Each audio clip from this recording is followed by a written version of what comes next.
The reason that I'm showing having those go through is drumleaf books can be used with a variety of materials, from paper to bookboard, and we're actually going to do the book. We're going to use bookboard for this one today. So think of a child's board book. So you go into the bookstore and you go into the infant section, and then there's all these beautiful board books. They're sturdy. They're made out of this bookboard so that they're pretty indestructible by hands that don't know how to hold on to a book very well. All right. Unfortunately, this bookboard that I have is just a little bit off, but I want us all to work with the same sizes here. So I'm going to measure out, it's 12.5 inches. I think yours is probably 12.5 inches long too, somewhere in that neighborhood. I'm going to mark at 4, 8, and 12. I'm going to come back down here just a little bit, 4, 8, and 12. And then I'm going to use my utility knife. Whoops, 4, 8, and 12. And I'm going to cut these into strips.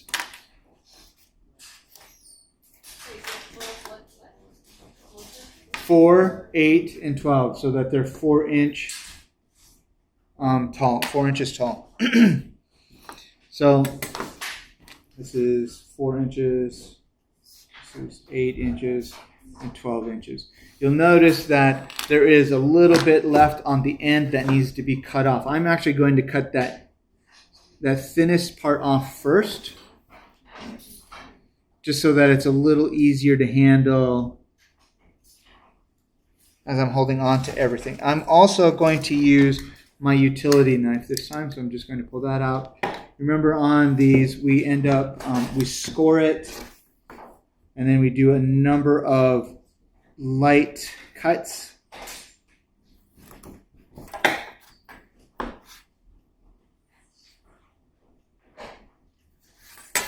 Instead of trying to muscle our way through it in one go.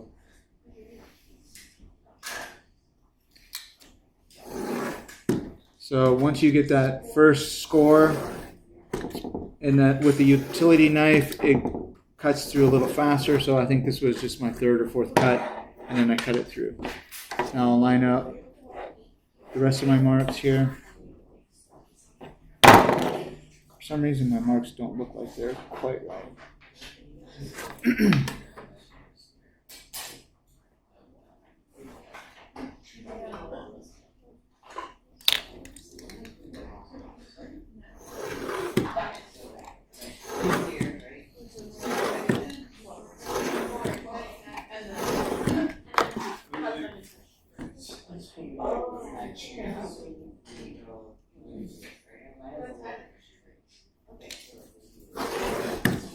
You'll end up with 3 4-inch strips. They're 10 inches long. If yours is the same, if you bought the same bookboard that I did. So I've got these 3. Your next step is to take those strips that you've just cut out, measure 5 inches in, well, whatever your halfway mark is. Mine were 10 inches long. So I'm measuring at the 5-inch mark. I'm just going to put a mark on that 5-inch spot there, and there. The reason I'm not making double marks is because today I'm going to start using my speed square, the carpenter square. And I can push this right against the edge of that. I can make a mark there if I wanted to do that. That's not what I'm interested in. What I'm interested in doing, though, is finding that mark, taking my bone folder, and scoring that. Put a deep groove in your bookboard. Go over it 4 or 5 times so that you've got a nice deep groove in that. Do that for each one of those.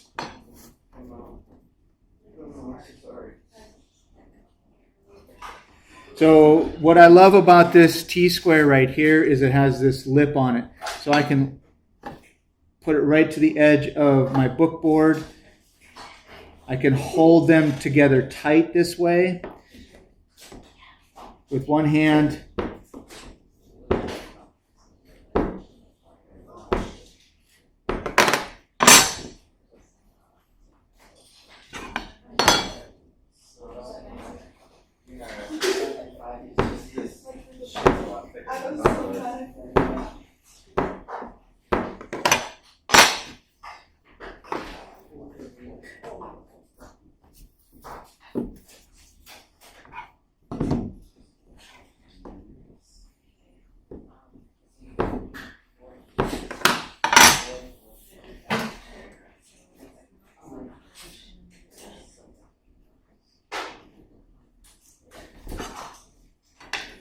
Now, this carpenter square that I used, the speed square, is like a luxury thing. You definitely don't need this, but these are like $5 at Lowe's, Home Depot. So it's a good purchase somewhere down the road.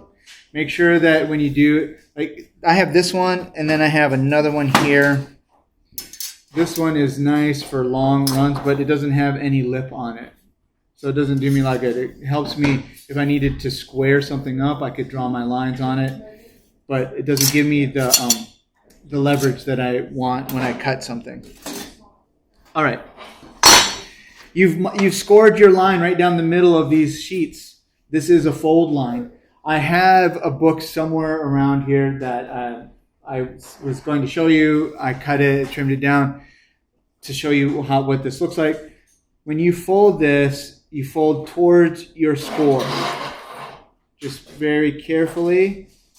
But what's going to happen on the back side of this bookboard? It's going to tear out a little bit. See that? And that's fine.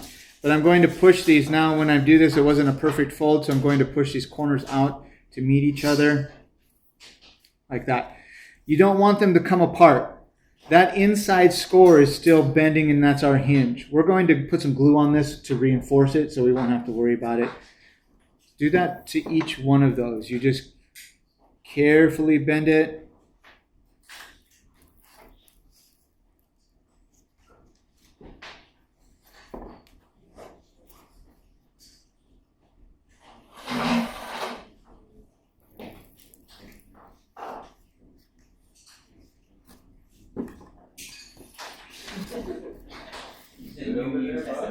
I'm fine. I just start speaking in tongues.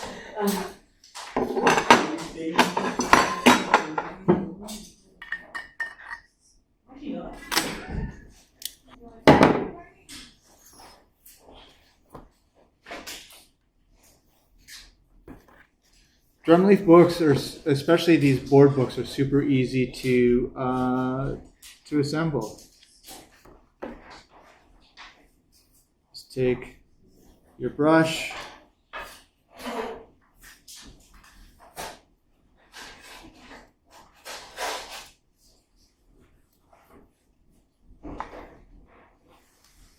I forgot to bring paper towels over here.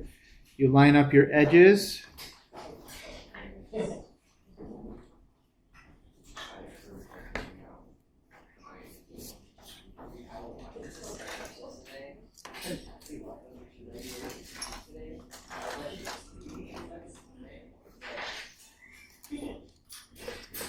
I'm just using some binder clips right now to hold it for a moment or two.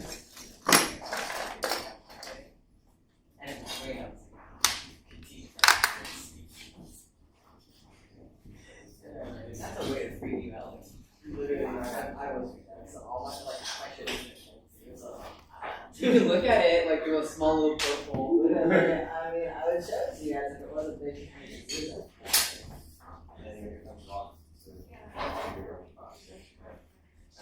We're going to start gluing our drum leaf pages together.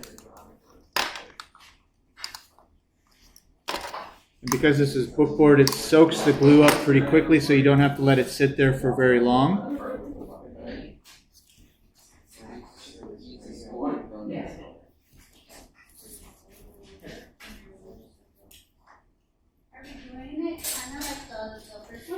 like yes, like the skills that you used with the accordion book are transferable to this one for sure. This one though, we're not doing the back. We're not doing the what is that? Sort of the peaks and the valleys part. We're gluing the back pages or the back side of the pages together. And I'm just going to use these clips again, just to hold it together for just a moment, so that it opens up. The two pages in the middle are going to be thick. They're double wide. And the covers are the covers will have are only 1/4 width thick. After you have glued your book covers, your books together, your drum leaf books, now it's time to address the spine here. We've got all of these open edges, these torn parts. Want to treat those so that they become more durable. So all I'm going to do is take my glue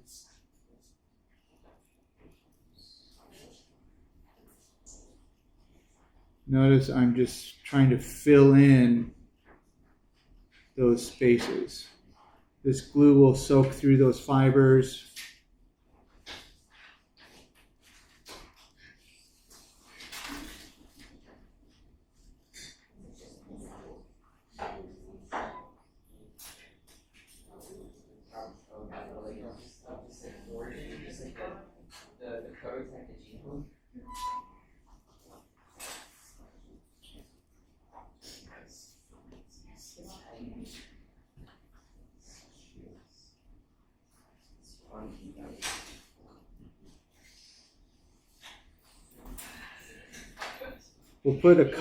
We'll be putting a couple coats on this. So thin layer. We'll give it a couple minutes to rest.